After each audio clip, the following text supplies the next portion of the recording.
bem-vindo em mais uma leitura e reflexão no livro de Salmos. Hoje nós vamos ler o Salmo 79.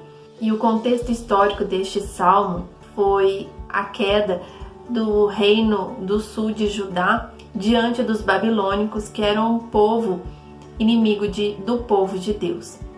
Mas sem entrar nos detalhes, o que o salmista diz a respeito deste salmo, das palavras que o salmista coloca nestes versos, é que o povo não acreditava que Jerusalém pudesse ser destruída. Eles acreditavam que o Senhor conservaria a todo instante a cidade, o povo, e que eles não passariam por nenhuma situação que os deixassem perplexos, os deixassem feridos, os deixassem entristecidos.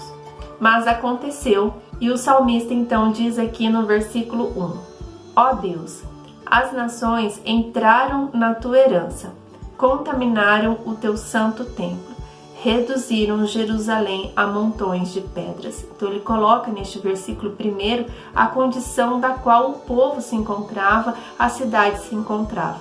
E o Espírito Santo falou comigo neste dia, quando eu estudava a respeito dessa palavra, refletia nesta palavra, e o Senhor falou comigo assim: quantas vezes nós estamos orando, intercedendo pela nossa família, pela nossa casa, pelo nosso lar, e começamos a perceber o inimigo entrando, por exemplo, na vida dos nossos filhos. Quantas vezes o inimigo começa a atacar as atitudes da nossa herança, que são os nossos filhos, netos ou sobrinhos, ou seja, você começa a olhar para quem está ao seu redor, vamos chamar assim a sua nação, o local onde você habita, o local onde as pessoas que você ama, que você estima, estão em volta de você, e você começa a perceber que o inimigo se aproxima cada vez mais e você só pensa em algo: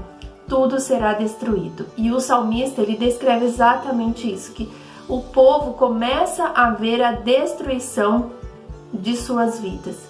E muitas vezes vemos assim a destruição, porque o inimigo começa a alcançar atitudes que deixamos de lado, atitudes que não demos a devida atenção, respostas que não valorizamos naquele momento, conversas que não demos a atenção, que não procuramos a correção naquele momento, e quando nós caímos em si, começamos a ver o início de uma destruição. E o salmista diz assim no versículo 5: até quando, Senhor? Só essa parte desse versículo. Até quando o inimigo tentará a destruição do meu lar, da minha casa, do meu trabalho, da minha vida, da vida dos meus filhos? Até quando? Até que você tenha um coração arrependido diante do Senhor, colocando diante de Deus as falhas, o que está faltando, pedindo a direção, o discernimento, para que através do Espírito Santo, através da palavra de Deus, o Senhor vai te conduzindo para a correção dessa situação. E ao observar que o inimigo das nossas almas começa a querer tocar na nossa herança, nós começamos a julgar a situação, a pedir a Deus que o inimigo seja destruído.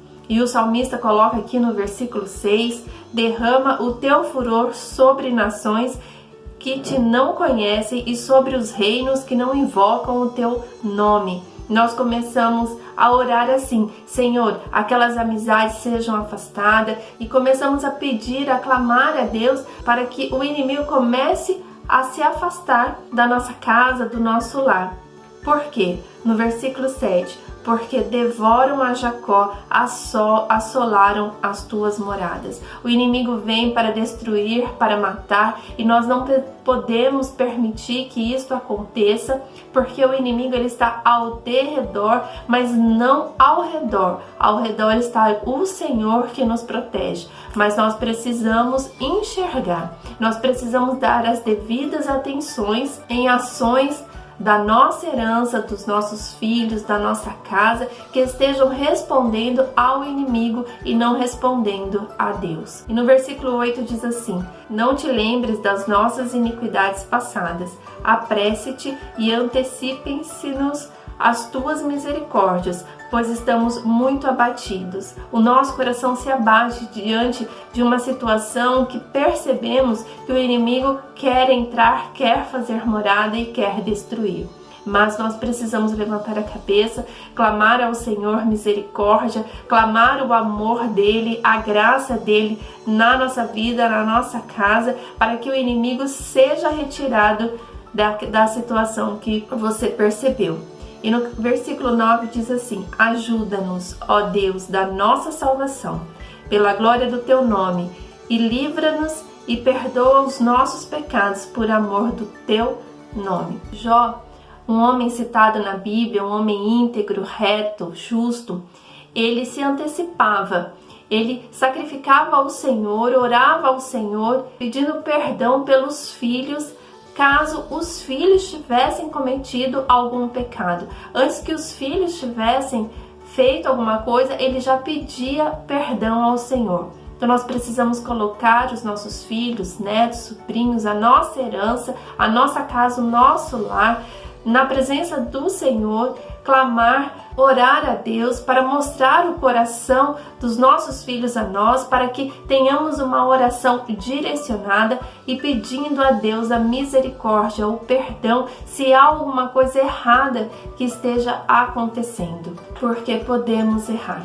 Por isso que precisamos clamar todos os dias: Senhor, perdoa-nos as nossas falhas, perdoa os nossos pecados, Senhor, nos livra de toda a tentação, não só a nós, mas como a nossa casa, os nossos filhos, o cônjuge, aqueles que estão ao nosso redor.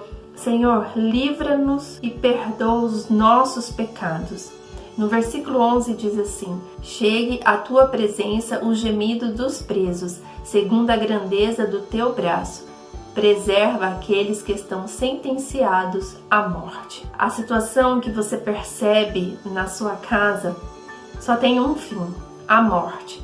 Mas se você orar clamando a Deus o discernimento, a sabedoria para lidar com essa situação, orar incessantemente por esta causa, o Senhor livrará a sentença, que nada mais é do que a consequência de um ato errado. O Senhor livrará, porque antes que este ato aconteça, você já está clamando a misericórdia de Deus. E para finalizar, no versículo 13 diz assim: assim, nós, teu povo e ovelhas de teu pasto, te louvaremos eternamente, de geração em geração cantaremos os teus louvores.